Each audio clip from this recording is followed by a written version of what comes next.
നമസ്കാരം. നമ്മൾ out of ഫോക്കസിൽ ആദ്യം സംസാരിക്കുന്നത് കണ്ണൂരിൽ നിന്നുള്ള ബോംബ് കഥയാണ്. കഴിഞ്ഞ ദിവസം ഉണ്ടായ സ്ഫോടനത്തിൽ ഒരു വലിയ ഗുരുതരമായ പരിക്കാണ് അവിടെ ഉണ്ടായിരുന്ന ആളുകൾക്ക് പറ്റിയത്. ഒരാൾ കൊല്ലപ്പെട്ടു. ഇന്നിപ്പോൾ 3-4 പേരെ പോലീസ് അവിടെ ഉണ്ടായിരുന്ന ആളുകളെ രക്ഷപ്പെടാൻ ശ്രമിക്കുന്നതിനിടെ കസ്റ്റഡിയിലെടുത്തിരിക്കുന്നു. CPIM അനുഭാവികളാണ്. അവിടെ ബോംബ് നിർമ്മാണത്തിനിടെ സ്ഫോടനം ഉണ്ടായപ്പോൾ പരിക്കേറ്റ ആശുപത്രിയിലായവരും മരിച്ചവരൊക്കെ CPIMകാരാണ്. CPMനെ വലിയ തോതിൽ പ്രതിരോധത്തിലാക്കുന്ന ഒരു സംഭവമാണ്. പ്രതിപക്ഷം ഇപ്പോൾ ആ നിലയ്ക്ക് ഉപയോഗിച്ചു തുടങ്ങിയിട്ടുണ്ട്.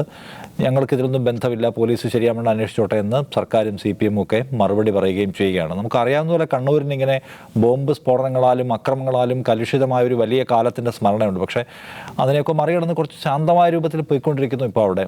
ഇപ്പോൾ ശ്രീ M-ൻ്റെ ഒക്കെ നേതൃത്വത്തിൽ നടന്നിട്ടുള്ള ഈ സമാധാന സന്ധി ഉടമ്പടികൾക്ക് ശേഷം അങ്ങനെ വലിയ അക്രമ സംഭവങ്ങളൊന്നും അവിടെ നിന്ന് കാണുന്നില്ല. പിന്നെ ഇത്രയധികം ഡസൻ കണക്കിന് ബോംബുകൾ, സ്റ്റീൽ ബോംബുകൾ എന്തിനാണ് ഉണ്ടാക്കി കൂട്ടുന്നത് എന്ന ഒരു ഞെട്ടൽ പൊതുവെ കേരളത്തിന് ഈ സംഭവം കാണുമ്പോൾ ഉണ്ട്.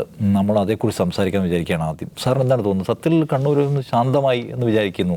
CPM തന്നെ അക്രമത്തെക്കുറിച്ചൊന്നും അല്ല സംസാരിക്കുന്നത്. CPM പൂർണ്ണമായിട്ടും അതിൽ നിന്നൊക്കെ വിഡ്രോ ചെയ്തിട്ട് സമാധാന ഉടമ്പടിയുടെ ഭാഗമായിട്ട് പോവാണ് അപ്പുറത്തുള്ളവരും. പിന്നെ എന്തിനായിരിക്കും ഈ മാറിയ കാലത്ത് ഇങ്ങനെ ബോംബുണ്ടാക്കി കൂട്ടുന്നതാണ്? ശരിയാണത്. അത് ദീർഘകാലമായിട്ടൊരു ശാന്തത ആ പ്രദേശത്തുണ്ടായിരുന്നു എന്നതാണ് സത്യം. ആ ശാന്തമായ അവസ്ഥയിലും ഈ ബോംബുകൾ ഉണ്ടാക്കിക്കൊണ്ടിരിക്കുന്നത് എന്തിനാണ് എന്ന് ചോദിച്ചു കഴിഞ്ഞാൽ ഉത്തരം പറയേണ്ടത് CPM തന്നെയാണ് ഈ പ്രത്യേക പശ്ചാത്തലത്തിൽ. കാരണം ഇന്നലെ ആ ബോംബ് സ്ഫോടനമുണ്ടായത് നിർമ്മാണത്തിനിടെയാണ്. അതിൽ ഉൾപ്പെട്ട സകലരും അവരുടെ അനുഭാവികളോ പ്രവർത്തകരോ ആണ്. പക്ഷേ അതവർ ഉൾക്കൊള്ളാൻ തയ്യാറാവുന്നില്ല, അത് അംഗീകരിക്കാൻ തയ്യാറാവുന്നില്ല. പക്ഷേ ഇപ്പോൾ വീണ്ടും ബോംബുകൾ അവിടെ കണ്ടെടുത്തു. ഇന്ന് 7 ബോംബുകൾ കൂടി അവിടെ ആ പ്രദേശത്ത് നിന്ന് കണ്ടെടുത്തു എന്നുള്ളതാണ് വന്നിരിക്കുന്ന വിവരം. അപ്പോൾ അതുകൊണ്ട് തന്നെ ഇതൊരു ഒറ്റപ്പെട്ട ഒരു കാര്യമല്ല, ഏതെങ്കിലും ഒരിടത്ത് ചെയ്ത ഒരു സംഗതിയല്ല. വ്യാപകമായി തന്നെ അതിനുള്ള തയ്യാറെടുപ്പുകൾ നടന്നുകൊണ്ടിരിക്കുകയായിരുന്നു എന്ന് വേണമല്ലോ മനസ്സിലാക്കാൻ. അപ്പോൾ അത് ഇന്നിപ്പോൾ വടകരയിലെ UDF സ്ഥാനാർത്ഥിയായ ഷാഫി പറമ്പിൽ പറയുന്ന ഒരുപാട് കാര്യങ്ങളുണ്ട്. നമുക്ക് യഥാർത്ഥത്തിൽ വളരെ അനുകൂലിക്കണമെന്ന് നമുക്ക് തോന്നുന്ന അത്തരത്തിലുള്ള ചോദ്യങ്ങൾ അദ്ദേഹം ഉന്നയിക്കുന്നുണ്ട്. ഇപ്പോൾ ഈ ബോംബുകൾ പൊട്ടിയില്ലായിരുന്നു, അല്ലെങ്കിൽ ഈ ഒരു സ്ഫോടനം ആ സമയത്ത് അവിടെ ഉണ്ടായിരുന്നെങ്കിൽ ഈ ബോംബുകളൊക്കെ എങ്ങനെ ഉപയോഗിക്കപ്പെടുമായിരുന്നു എന്നുള്ള വലിയ ചോദ്യം. അത് എന്തിനു വേണ്ടി ഉപയോഗിക്കപ്പെടുമായിരുന്നു? പിന്നെ ഒപ്പം തന്നെ CPM ഓരോ തവണയും ഈ ബന്ധപ്പെട്ട ആളുകൾ അല്ലെങ്കിൽ പിടികൂടപ്പെട്ട ആളുകൾ ഞങ്ങളുടെ ആളുകളല്ല എന്ന ആ ആഖ്യാനം ഇങ്ങനെ ആവർത്തിച്ചു കൊണ്ടിരിക്കുന്നത് ഇത് വീണ്ടും വീണ്ടും പ്രോത്സാഹിപ്പിക്കാനേ സഹായകമാകുന്നുള്ളൂ എന്നുള്ളതാണ് മറ്റൊരു പ്രധാനപ്പെട്ട കാര്യം. അത് സത്യമാണ്. നമ്മൾ എവിടെ തൊട്ട് കാണുന്നതാണ്. പിന്നെ TP വധക്കേസ് അപ്പുറം മുതലേ ഉള്ളതാണ്. TP വധക്കേസിൽ അത് വളരെ ബ്ലറ്റൻ്റായിട്ട് നമ്മൾ മനസ്സിലാക്കിയ ഒരു കാര്യമാണ്. തുടക്കത്തിൽ തന്നെ നിഷേധിക്കുക എന്നുള്ളതായിരുന്നു സംസ്ഥാന തലത്തിലുള്ള നേതാക്കളുടെ ആദ്യത്തെ ഒരു നടപടി. അപ്പോൾ അതുൾപ്പെടെ ഏത് ഇത്തരത്തിലുള്ള സംഗതികൾ വന്നു കഴിഞ്ഞാലും ഉടനെ അവരെ ഡിസോൺ ചെയ്യുന്നതിലൂടെ ഞങ്ങൾ രക്ഷപ്പെട്ടു എന്ന് വിചാരിക്കുക, അല്ലെങ്കിൽ ആരെങ്കിലുമൊക്കെ അങ്ങനെ പറയാൻ വരുന്നവരുടെ അവർക്ക് ആ മറുപടി മതിയെന്ന് കാണുക. ഇതൊക്കെ ഒരു CPMനെ പോലെ ഒരു ഉത്തരവാദിത്വപ്പെട്ട പാർട്ടി എത്ര നിസ്സാരമായിട്ടാണ് ഇതിനെ കാണുന്നത് എന്നുള്ള തോന്നലാണ് മറ്റുള്ളവർക്ക് ഉണ്ടാക്കുന്നത്. അപ്പോൾ ഇതിൽ ഇപ്പോൾ പറയുകയാണ് എന്നെക്കാൾ കൂടുതൽ നാദാപുരത്തെ ഒരു അവസ്ഥയൊക്കെ പിന്നെ തീർച്ചയായിട്ടും ദാവൂദിന് കൂടുതൽ വിശദീകരിക്കാൻ കഴിയുമെന്ന് ഞാൻ വിചാരിക്കുന്നു. ഈ പ്രദേശത്ത് ലീഗും പിന്നെ CPM-ഉം തമ്മിലുണ്ടായ പ്രശ്നങ്ങളുടെ ആഴം നമുക്കറിയാം. കഴിഞ്ഞ പിന്നെ നിയമസഭാ തെരഞ്ഞെടുപ്പിന് തൊട്ട് ആ ദിവസം April 6 അല്ലേ, ഇന്നാണെന്ന് തോന്നുന്നു വാർഷികം. അതെ, പിന്നെ മൻസൂർ കൊല്ലപ്പെട്ട, യൂത്ത് ലീഗ് പ്രവർത്തകൻ മൻസൂർ കൊല്ലപ്പെട്ട സംഭവം. അപ്പോൾ ഇത് തന്നെ അതിൻ്റെ അതിൻ്റെ ആ വാർഷികമായിട്ട് ബന്ധപ്പെട്ട് നടക്കാൻ പോകുന്ന ഏതെങ്കിലും അക്രമത്തിൻ്റെ ഭാഗമാണോ ഇതെന്ന് തോന്നലുണ്ടാകുന്നു. സർവത്ര ആളുകളുടെ മനസ്സിൽ ആശങ്കയും ചോദ്യങ്ങളും മാത്രം അവശേഷിപ്പിക്കുന്ന ഒരു അവസ്ഥയുണ്ടാക്കുക എന്ന് പറയുന്നത് ഇൻസെക്യൂർ ആക്കുക എന്നാണ്. ഇപ്പോൾ ഇതിൻ്റെ പിന്നാലെ വരുന്ന ആവശ്യങ്ങൾ എന്തൊക്കെയാണ്? തീർച്ചയായും NIA അവിടെ വരണം എന്നുള്ള ആവശ്യം ഉയർന്നു വരുന്നുണ്ട്. ഇന്നിപ്പോൾ ഏറ്റവും ഒടുവിൽ നമ്മൾ ഇങ്ങോട്ട് വരുന്നതിന് മുമ്പ് കേട്ടൊരു വാർത്ത എന്ന് പറയുന്നത് ADGP SP-മാർക്ക് കത്തയച്ചിരിക്കുകയാണ്. ഒട്ടും ശരിയായില്ല അവിടുത്തെ നടപടികൾ എന്നുള്ളത്. വേണ്ട രീതിയിലല്ല ഇടപെട്ടത്. പോലീസിൻ്റെ വിശ്വാസ്യത ചോദ്യം ചെയ്യപ്പെടുന്ന രീതിയിലാണ് അവിടുത്തെ കാര്യങ്ങൾ നടന്നത്. ഇങ്ങനെ ആയിരുന്നില്ല, തെളിവ് ശേഖരണത്തിൽ ഉൾപ്പെടെ ജാഗ്രത പാലിക്കേണ്ടതായിരുന്നു എന്നൊക്കെ പറഞ്ഞു. അപ്പോൾ ഉന്നത പോലീസ് മേധാവികൾക്ക് പോലും തൃപ്തികരമല്ലാത്ത വിധത്തിൽ അവിടെ കാര്യങ്ങൾ നടന്നു എന്ന് വ്യക്തം. അത് ഇനിയിപ്പോൾ മറിച്ചാണ് അത് പോലീസിൽ നിന്ന് കൈമാറി NIA-യിലേക്കോ അല്ലെങ്കിൽ മറ്റേതെങ്കിലും ഏജൻസികളിലേക്കോ പോകുന്നത് ഒരു അനിവാര്യതയായി മാറുന്ന രീതിയിലേക്ക് കാര്യങ്ങൾ മാറുകയാണ്. അത് മാത്രമല്ല, മറ്റൊരു വശത്ത് കേന്ദ്രസേന വന്നാൽ മാത്രമേ ഈ തെരഞ്ഞെടുപ്പ് സമാധാനപരമായി നടക്കൂ എന്ന് KK രമയെ പോലുള്ള ആളുകൾ പറയുന്നുണ്ട്. അപ്പോൾ ഇതെല്ലാം തന്നെ സംസ്ഥാനം ഭരിക്കുന്ന ഒരു പാർട്ടിയുടെ കീഴേ തട്ടിലുള്ള ഘടകങ്ങൾ ഉണ്ടാക്കി വെക്കുന്നതാണെന്ന് നമ്മൾ കാണണം.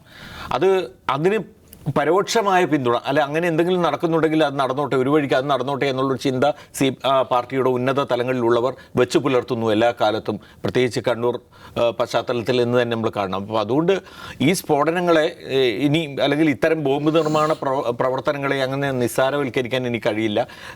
അത് ഞാൻ CPM മാത്രമായിട്ടല്ല, ഉറപ്പായിട്ടും BJPയുടെ ഭാഗത്തു നിന്നുള്ള RSS പ്രവർത്തകൻ്റെ വീട്ടിൽ നിന്ന് ബോംബ് ശേഖരം, സ്ഫോടക വസ്തുക്കൾ കണ്ടെടുത്ത വാർത്ത നമ്മൾ കഴിഞ്ഞ ദിവസം പറഞ്ഞല്ലോ. 770 കിലോഗ്രാം സ്ഫോടക വസ്തുക്കൾ RSSുമായിട്ട് ബന്ധമുള്ള ആളുകളുടെ വീടിൽ നിന്നാണ് കണ്ടെത്തിയത്. അപ്പോൾ അത്രയും വ്യാപകമായി ഇത് ഇപ്പോഴും പ്രചരിക്കുന്നു. അതും നമ്മൾ നോക്കണം, സമാധാന കാലത്ത് അല്ലെങ്കിൽ വലിയ പ്രശ്നമില്ലാതിരിക്കുന്ന കാലത്ത് ഇതൊക്കെ ശേഖരിച്ചു വെച്ച് എന്തെങ്കിലും പ്രശ്നം ഉണ്ടാകുന്ന സമയത്ത് വലിയ തോതിൽ ഉപയോഗിക്കാൻ വേണ്ടിയാണോ?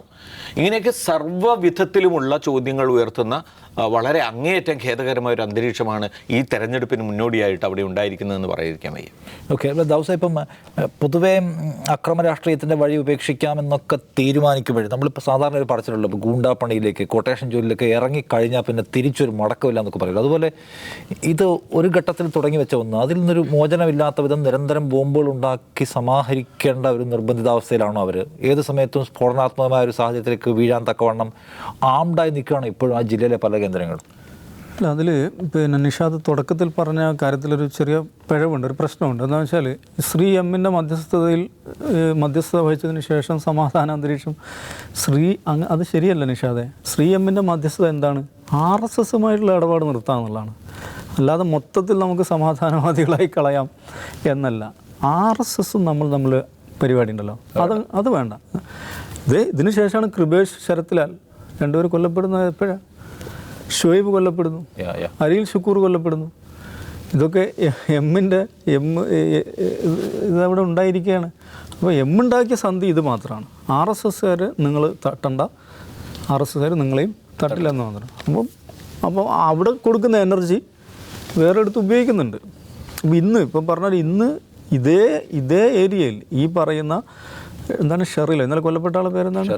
ഷെറിൽ കൊല്ലപ്പെട്ട അതേ പോലീസ് സ്റ്റേഷൻ പരിധിയിൽ അവിടുന്ന് ഏതാനും കിലോമീറ്റർ അപ്പുറത്താണ് പെരിങ്ങത്തൂർ. അവിടെ മൻസൂർ കൊല്ലപ്പെട്ടതിൻ്റെ വാർഷിക ദിവസമാണിന്ന്. മുസ്ലിം ലീഗ് പ്രവർത്തകൻ. എങ്ങനെയാണ് മൻസൂർ അത് തെരഞ്ഞെടുപ്പ് ദിവസമാണെന്ന് ഓർക്കണം. കഴിഞ്ഞ അസംബ്ലി തെരഞ്ഞെടുപ്പ് നടന്ന അന്ന് വൈകുന്നേരം പോളിംഗ് കഴിഞ്ഞ് ഏതാനും മണിക്കൂറുകൾക്ക് ശേഷം ആരാണ് രാവിലെ ഈ പോളിംഗ് സ്ലിപ്പുമായി വന്ന ആളുകൾ വൈകുന്നേരം എന്തുമായിട്ടാണ് വരുന്നത്? ബോംബുമായിട്ടാണ് വരുന്നത്. എന്ന് പറഞ്ഞാൽ അങ്ങനെ ബോംബ് എടുത്തു കൊണ്ടുവരണാൽ ബോംബ് അവിടെ റെഡിയാക്കി വെച്ചിരിക്കുകയെന്നാണല്ലോ. തെരഞ്ഞെടുപ്പിനോടനുബന്ധിച്ച് രാവിലത്തെ ആവശ്യത്തിന് പോളിംഗ് സ്ലിപ്പുകളും വൈകുന്നേരത്തെ ആവശ്യത്തിന് ബോംബുകളും തയ്യാറാക്കി വെക്കുക എന്നുള്ളത് അവിടുത്തെ രാഷ്ട്രീയ പ്രവർത്തനത്തിൻ്റെ ഭാഗമാണ്. ഏറ്റവും ഒടുവിലത്തെ തെരഞ്ഞെടുപ്പ് 2021 തെരഞ്ഞെടുപ്പിൽ അവരത് പ്രയോഗിച്ചിട്ടുണ്ട്. ഒരുത്തനെ കൊന്നിട്ടുണ്ട്. ആ കൊന്ന സംഘത്തിൽപ്പെട്ട ഒരാൾ, രണ്ടാം പ്രതിയായിട്ടുള്ള രതീഷ്, മൂന്നാം പക്കം അയാൾ കശുമാവിൽ കെട്ടിത്തൂങ്ങി നിൽക്കുന്നതാണ് നമ്മൾ കാണുന്നത്. അദ്ദേഹത്തെ കൊന്ന് കെട്ടിത്തൂക്കിയതാണോ അദ്ദേഹം ആത്മഹത്യ ചെയ്താണോ അറിയില്ല. അത് തൊട്ടടുത്ത കോഴിക്കോട് ജില്ലയിലെ കുറുവന്തേരി എന്ന് പറയുന്ന പ്രദേശത്ത് ഒരു വലിയൊരു കശുമാവിൻ തോട്ടമാണ്. ഒരു CPM പാർട്ടി ഗ്രാമത്തിൽപ്പെട്ടൊരു സ്ഥലമാണ്. ഇങ്ങനെ തൂങ്ങി നിൽക്കുകയാണ്. അപ്പോൾ രതീഷ് കഴിഞ്ഞ ഏറ്റവും ഒടുവിൽ നടന്ന ഇലക്ഷനിൽ മൻസൂറിൻ്റെ കൊലപാതകവും രതീഷിൻ്റെ ആത്മഹത്യയോ അല്ലെങ്കിൽ തൂങ്ങി നിൽക്കുന്ന രതീഷും ആ ചിത്രം നമ്മുടെ മുമ്പിൽ ഉണ്ടാവണം. ആ ചിത്രം കണ്ടിട്ടാണ് നമ്മൾ കഴിഞ്ഞ ദിവസം ഉണ്ടായ സ്ഫോടനത്തെ കാണേണ്ടത്. അപ്പോൾ അത് നിസ്സാരമായി സംഭവിക്കുന്നില്ല. ഈ പ്രദേശം എന്ന് പറയുന്നത്, ഇന്നലെ സ്ഫോടനം ഉണ്ടായ പ്രദേശം എന്ന് പറയുന്നത് അക്ഷരാർത്ഥത്തിൽ CPMൻ്റെ ഒരു പാർട്ടി ഗ്രാമമാണ്. പാർട്ടി കമ്മിറ്റി തീരുമാനിക്കാതെ, അതിശയോക്തി കലർന്ന ഭാഷയിൽ പറഞ്ഞാൽ പാർട്ടി കമ്മിറ്റി തീരുമാനിക്കാതെ അവിടെ ഒരു ഇല്ല അനങ്ങില്ല, അങ്ങനത്തെ ഒരു പ്രദേശമാണ്.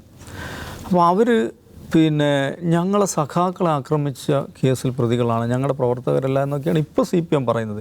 അപ്പം CPMന് ഇത്രയും സ്വാധീനമുള്ള അതിൽപ്പെട്ട ഒരാൾ, കൈപ്പത്തി അറ്റുപോയ കൈതാനിയായിട്ടുള്ള ആൾ അവിടുത്തെ ലോക്കൽ കമ്മിറ്റി അംഗത്തിൻ്റെ മകനാണ്. ഓക്കെ, മകനാണെന്നുള്ളതുകൊണ്ട് പാർട്ടി ബന്ധമുണ്ടെന്നും പറയണ്ട. പക്ഷേ CPMൻ്റെ സമ്പൂർണ്ണ നിയന്ത്രണമുള്ള ഒരു ഗ്രാമത്തിൽ ഇത്രയും അധികം സ്ഫോടക വസ്തുക്കൾ ശേഖരിച്ചിട്ട് പാർട്ടി അനുഭാവികളായിട്ടുള്ള ആളുകൾ അതുമായിട്ട് എന്തു ചെയ്യുമായിരുന്നു? അത് വിശദീകരിക്കണമല്ലോ.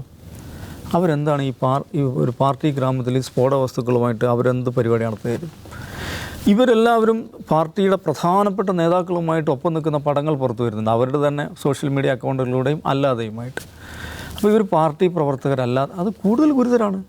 പാർട്ടി പ്രവർത്തകരല്ലാത്ത ക്രിമിനലുകളുമായിട്ട് ഈ പടം പിടിക്കാൻ പോവുകയാണ് ഈ നേതാക്കന്മാർ. അങ്ങനെ സംഭവിക്കും. കൂടുതൽ ഗുരുതരമായൊരു പ്രശ്നമാവുകയല്ലേ അത്. ഇതൊക്കെ ആളുകളുടെ ഇത് കണ്ണിൽ പൊടിയിടാനുള്ള തന്ത്രമാണ്. CPM നിന്ന് കൈ കഴുകാൻ പറ്റില്ല. പക്ഷേ ഇത് CPM ബാധിക്കാൻ പോവുകയാണ്. ഈ തെരഞ്ഞെടുപ്പിൽ വടകരയിലെ ഏറ്റവും പ്രധാനപ്പെട്ട തെരഞ്ഞെടുപ്പ് വിഷയമാകാൻ പോവുകയാണ്. ആരാണ് അവിടെ മത്സരിക്കുന്ന സ്ഥാനാർത്ഥി? ആരുടെ കൂടെയാണ് നിൽക്കുന്നത്? LDFൻ്റെ സ്ഥാനാർത്ഥി ആരുടെ തോളിലാണ് കൈയിട്ടിരിക്കുന്നത്? ബോംബുണ്ടാക്കാൻ പോകുന്ന ടീംസ് ഗുണ്ടാ സംഘം എന്നാണ്, അല്ലെങ്കിൽ ക്രിമിനൽ സംഘം എന്നാണ് ഇപ്പോൾ CPM പറയുന്നത്. അല്ല, നിയമവിരുദ്ധ പ്രവർത്തനം നടത്തുന്ന ആളുകളുടെ കൂടെ, അവരുടെ കൂടെ തോളിൽ കൈയിട്ട് നിൽക്കുന്ന ആൾക്കാണോ നിങ്ങൾ വോട്ട് ചെയ്യാൻ പോകുന്നത് എന്ന ചോദ്യം വടകരയിൽ പ്രതിഫലിക്കും. CPM ഇതുവരെയും ഇത്ര കാലമായിട്ടും പാഠം പഠിച്ചിട്ടില്ല എന്നുള്ളതാണ്.